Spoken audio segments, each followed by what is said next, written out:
लेकिन सबसे पहले मैं शुरुआत कर रहा हूं एक बड़ी खबर से जो बिहार की सियासत से जुड़ी हुई है। इस खबर के साथ आपको भी जुड़ना चाहिए क्योंकि बिहार में ये जानकारी मिल रही है कि जेडीयू ने कल विधायकों की बैठक बुलाई है और सुबह 11 बजे जेडीयू की पटना में बैठक होनी है। एमएलएओं के साथ जितने भी एमएलए हैं, जितने भी विधायक हैं, उन विधायकों के साथ नीतीश रणनीति पर आगे की चर्चा करेंगे और आरजेडी ने भी सभी विधायकों की बैठक बुलाई है। तेजस्वी यादव कल विधायकों से मुलाकात भी करेंगे, ये जानकारी भी मिल रही है। और इस बीच में ये घटनाक्रम लगातार जो सियासी घटनाक्रम है बिहार के, वो बढ़ती जा रही है, बदलती जा रही है क्योंकि कांग्रेस की तरफ से भी विधायकों की बैठक बुलाई गई है और बिहार में एनडीए में दरार की अटकलें और तेज हो चुकी हैं।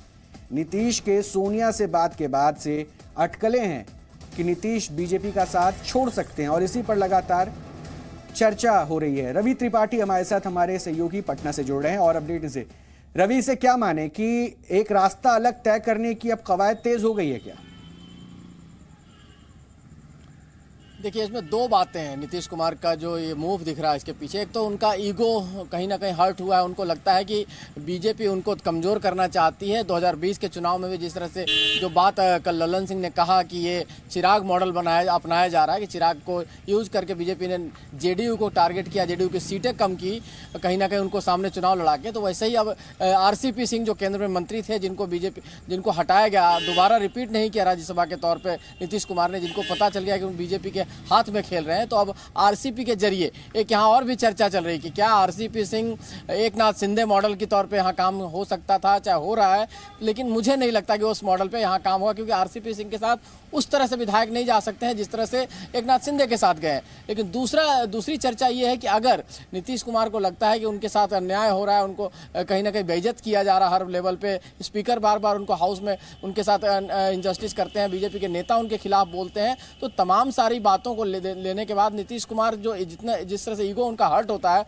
और जिस तरह से फैसला लेते हैं, चाहे तो 2012-13 का मामला देख लीजिए। आपको याद होगा नरेंद्र मोदी जब मुख्यमंत्री थे और उनको डिनर पे उन्होंने बुलाया था और उन्होंने डिनर कैंसिल किया सिर्फ इस परसेप्शन से निकलने के लिए कि कहीं ना कहीं उन पर एक दाग लग जाएगा कि हिंदू एंटी मुस्लिम है वो, और उस वजह से डिनर उन्होंने कैंसिल किया। बाद में उन्होंने पार्टी एनडीए से नाता तोड़ा और फिर वो दूसरे दामन में जाते हैं। कांग्रेस और आरजेडी उनको समर्थन देती है, सरकार चलती है और 2015 में वो बीजेपी के खिलाफ चुनाव लड़ते हैं। और वही नीतीश कुमार 2017 में जब उनका ईगो हर्ट होता है, तेजस्वी यादव और उनके यादव परिवार के लोग उनके साथ कहीं ना कहीं जो दुर्व्यवहार करते हैं, तो उधर से ईगो हर्ट होता है तो फिर एनडीए का दामन थाम लेते हैं। तो नीतीश कुमार का परसेप्शन जो एक छवि जो उनकी बनी थी एक सुशासन बाबू की, उससे एक पलटू राम वाली छवि बनी।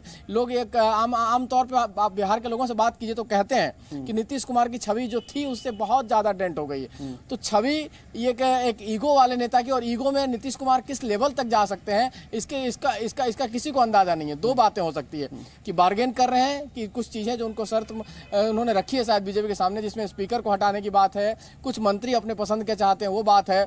अगर ये बात बन जाती है तो हो सकता है नीतीश कुमार इन सब बातों को बार्गेन करके एनडीए में रह जाएं। एक अच्छे बार्गेनर माने जाते हैं, लेकिन अगर बार्गेनिंग उनकी नहीं बीजेपी मानती है तो वैसी स्थिति में वो एनडीए का दामन छोड़कर वो रवि, जिसे आप परसेप्शन की सियासत की ओर दिखा रहे हैं, क्या ये मान के चलूं कि इसका कोई आधार भी बन पाया, या फिर ये जो बार बार कहा जा रहा है कि सोनिया गांधी से फोन पर बात हुई वही आधार तय हो गया और अब जो है सिर्फ पोस्टरिंग की जा रही है, दबाव की सियासत?